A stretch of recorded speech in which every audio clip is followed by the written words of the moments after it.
Yes, Red Zone TV nga bulijjo webale kubanga otugoberera yonna gy'osinzira okubanga gy'otulabira kyokola kya mutawana nnyo okubanga otambula ne Red Zone TV ate obutakoowa gwatanaba kubanga osubscribinga nja kusaba nyongera okujjukiza nti kirira wansi awo olaba ekigambo subscribe kikwateko osubscribinge ku channel eno kwata kade akaka notification ogenda kubeera tomisinga nsonga yonna amawulire gonna nga bwe ganaba gajja kuba gakutuukirako ojja kubeera omu ku abo banasooka ng'okumanya Red Zone TV ng'etaddeyo genda ne mu comment section teekamu obubaka tubuulire wa osira okubanga ogoberera embeera gwe ojiraba otya ate tubeere nga tukuwa amawulire ge weetaaga okubeera ng'omanya okwetolola eggwanga Uganda yonna gy'osinziira okubeera nga gy'otulabira kyokola kya mutawana nnyo njagala kusooka kubabuuzaako mwasuze mutya mwasiibye mutya okusinziira ku ssaawa n'ensi gy'osinziira nnyini okubeera nga ate ogoberera omukutu ogwa Red Zone TV kakati nina amawulire wano genjagala okubanga nkuwa genkakasa okulungi ennyo nti ennamba esinga mwagategedde dda naye njagala tubeere nga ate tugayisaayisaamu mubeere nga mukitegeera bulungi nnyo omukulu former leader of opposition gwolaba mu kifaananyi awo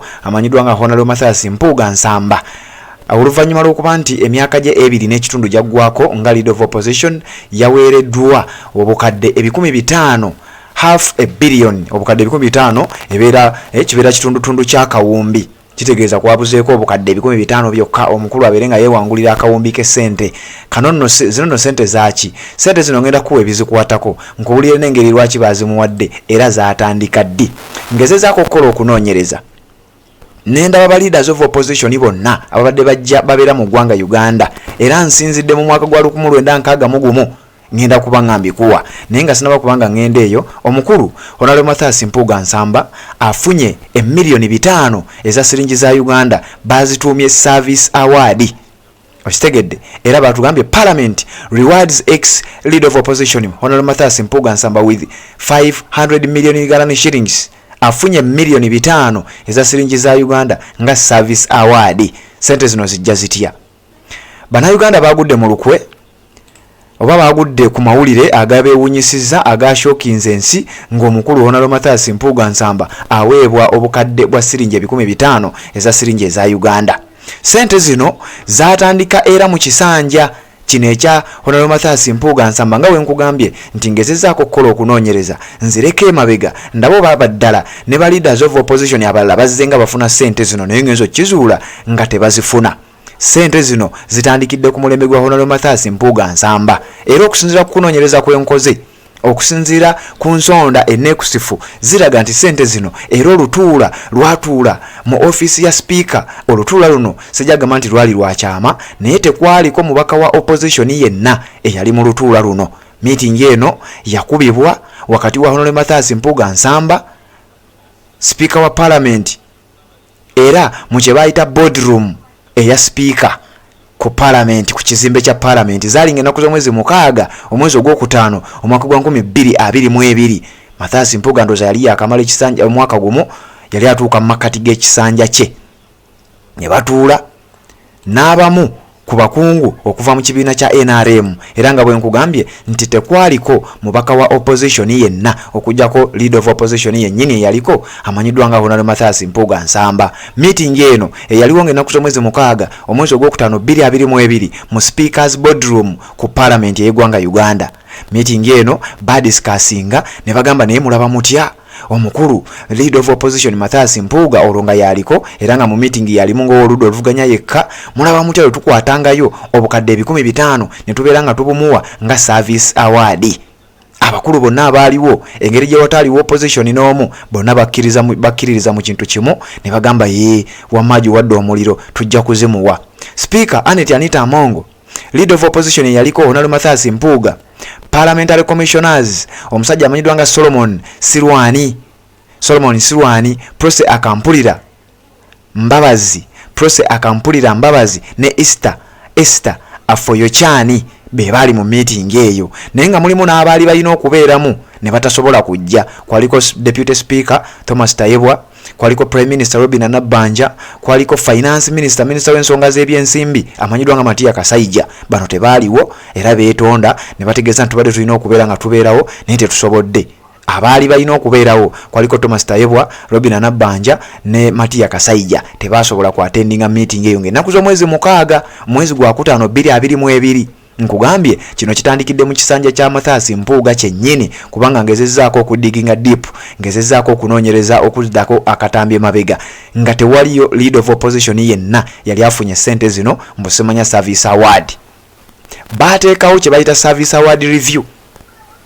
era ne bayisa ekiteeso kino bo mu meeting yaabwe yatulanga mukago gw'okutano 2022 nkugambye meeting eyo yalimu speaker Anita Amongo, meeting eyo yalimu Mathias Mpuuga, meeting yalimu Solomon Sirwanyi, mulimu omukazi amanyidwa nga Prose Akampulira Mbabazi n'omulala amanyidwa nga Esther Afoyo Chani.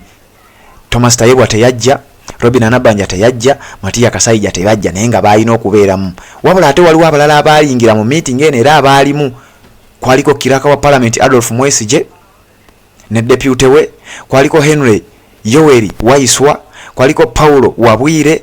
Bano baalimu mu meeting eno era baaliwo ebyateesebwako byonna byagenda maaso nga weebali ne bakkaanya nti tujja kuwanga akalabo leader of opposition $5,000,000 wabula kyesinaba kubanga nfuna bulungi nti ba leaders of opposition bonna abagenda okuddako banaafuna ssente zino oba nedda. Ngezezaako okunoonyereza ensonga eno wabula kyensoose okufuna nti ssente zino oba akasiimo kano katandikidde mu kisanja wakati ekya Mathias Mpuuga era ekuteesa kuno kwali wakati we ne speaker Anita Amongo n'abalala nga wemba kugambye.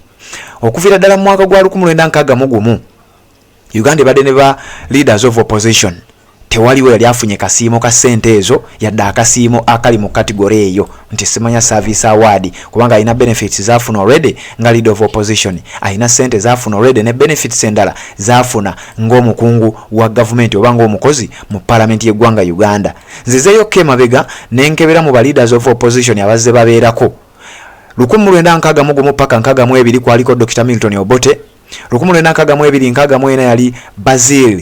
Basil Chiza Batalingaya, 1964 paka 1971 yali Alex Latim.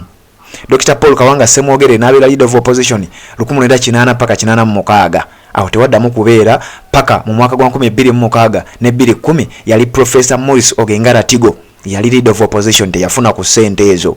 Nathan Nandala Mafabi yali leader of opposition 2011-2013 teyazifuna kira tezaaliwo. Philip Wafulogutu yali leader of opposition wakati wa 2013 ne 2015 ezo sente tezaaliwo era naye teyazifunako. Winifred Chiza 2015-2016 yali leader of opposition ekiteeso tekyaliwo, akasiimako tekaaliwo nga leader of opposition era teyakafuna. Betty Awolo Chan yabadde asembyeyo 2018 paka 2021 era naye tannabeerako, akasimo tekaaliwo era teyakafunako. Omukulu Mathias Mpuuga abadde leader of opposition 2021-2023 agenza okuvaako nga akasimo kateeseddwako era nga kateekeddwawo. Kati njagala okutegeeza era katandise okukola ku mulembe gwe. Akuuliise n'obukadde bwa siringi za Uganda 500,000. Joel Ssenyonyi ya leader of opposition yaliko wetwogerera era ebiddako byonna nja kubambikuwa Red Zone TV kwoli webale kubanga okyatugoberera yonna gy'osinzira okubanga gy'otulabira bwe batonaba kubanga osubscribinga ku channel eno. Nyongera okujjukiza nti kirira wansawo olaba ekigambo subscribe kikwateko osubscribinga ku channel eno kwate ne kadeka notification obere nga tomissinga nsonga yonna. Nja kusaba ogende mu comment section teekayo obubaka otubulire gwe osinzirawo kubanga olaba ensonga zino, osinzirawo kubanga otugoberera. Kyonna kyokola kya mutawaana nnyo. Asobola okusharinga nja kusaba kwata link ya video eno giteeke mu WhatsApp groups ezenjawulo z'olimu amawulire gabeerenga gatambula. Osobola n'otusanga ku mukutu gwa Facebook, TikTok nayo gye tuli ate ne Twitter bwetyo tutambulira ne tubanga tukuweerayo amawulire. Kakati ebimu ku bibuuzo bannayuganda bye bazze beebuuza mu nsonga eno nti ddala omukulu ono bino nkuleetera bibuuzo bannayuganda bye beebuuzizza. Tebabanga akasente kano bakamuwadde ayongere mu kyakola sayidi zeeyo e Masaka. Bino bibadde bibuuzo bya muntu omu njagala nfune bulungi nnyo era bino kati byowuliriza si bigambo byaffe ng'abaddukanya omukutu guno bigambo by'abantu ssekinnoomu. Abamu batugamba nti bandibanga muwadde akasente kano agenda ayongera okumera amaanyi mu bitundu by'e Masaka, ayongera okuzoganya ng'era bw'abadde azoganya okusinziira ku bigambo by'abamu. Abamu bagamba nti ssente zino bazimuwadde engeri gye bategedde nti Bannayuganda bamusabudde paka kumukkakkanya paka wansi era waliwo abagamba nti bandibanga bamuwadde ssente zino ate ne bakiteeka mu mawulire Bannayuganda bongerere ddala omusabula amaanyi g'abadde ayina gakkirire ddala wansi.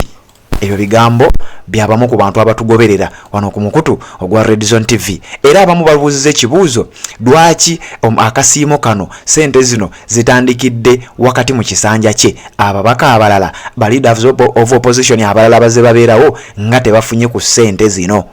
Ebyo bimu ku bibuuzo bannayuganda Ewadde beebuuza, era naffe bye tusinziddeko okugamba nti munnaye ensonga enerabika nkulu, leka tuginoonyerezeeko tujje tugikutuuseeko. Red Zone TV kwoli watanaba kubanga osubscribinga, nyongera okujjukiza tolina kyofiirwa, kirira wansi awo olaba ekigambo subscribe okikwateko, osubscribinge ku channel eno, okwate ne kade ka notification, ojja kuba tomissinga nsonga yonna, ojja kubeera omu ku abo abanasooka okumanya Red Zone TV wenabanga etaddeyo ensonga yonna. Tuwuliziganye mu updates eziddako kubanga amawulire gakyali mangi ate tukyaga kuweereza mu mbeera yonna. Webale kubanga okyatugoberera, kyokola kya mutawaana nnyo, genda subscribinge, genda tuwe ekigalo, gyokoma okulikinga information gyekoma okubeera nga etambula, ebirala byonna ebikwata ku nsonga eno tujja kubanga tubikuwa. Nga maliriza nja kukutegeeza ensonga ebadde nti Honorable Mathias Mpuuga Nsamba, leader of opposition yakavaako, afunye $5 half a billion abadde agenda kuweza akawumbi ssebo. Kubuzeko obukadde 5 bwokka okubanga aweza akawumbi ka siringi za Uganda zakuuliise nazo. Webale kubanga okyatugoberera, tuwuliziganye ate mu updates eziddako. Wabula nga sinaba kubanga nvaawo,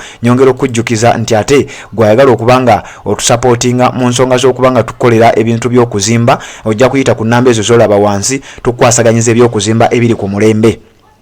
Tukolera finishing bwabanga ekizimbe kyo kirina we kyakoma, tukuzimbira ebinaabiro ebiri ku mulembe ne toilets, tukwasaganyiza ayagala enzigi ze bayita PVC doors and frames, tubikwasaganyiza bulungi nnyo, ate tukobera pulaani z'ebizimbe byo byonna byoyagala tubikwasaganyiza bulungi nnyo. Ennamba z'essimu zeezo z'olaba wansi awo, ey'okukubako eri 0786666666, eya WhatsApp eri 0758372517, ne tubanga tukwataganye bulungi nnyo ate ne tubanga tukwasaganyiza ensonga ezo. Red Zone TV kwoli tuwuliziganye mu updates eziddako, amawulire gakyali mangi era tukyaga kuleetera.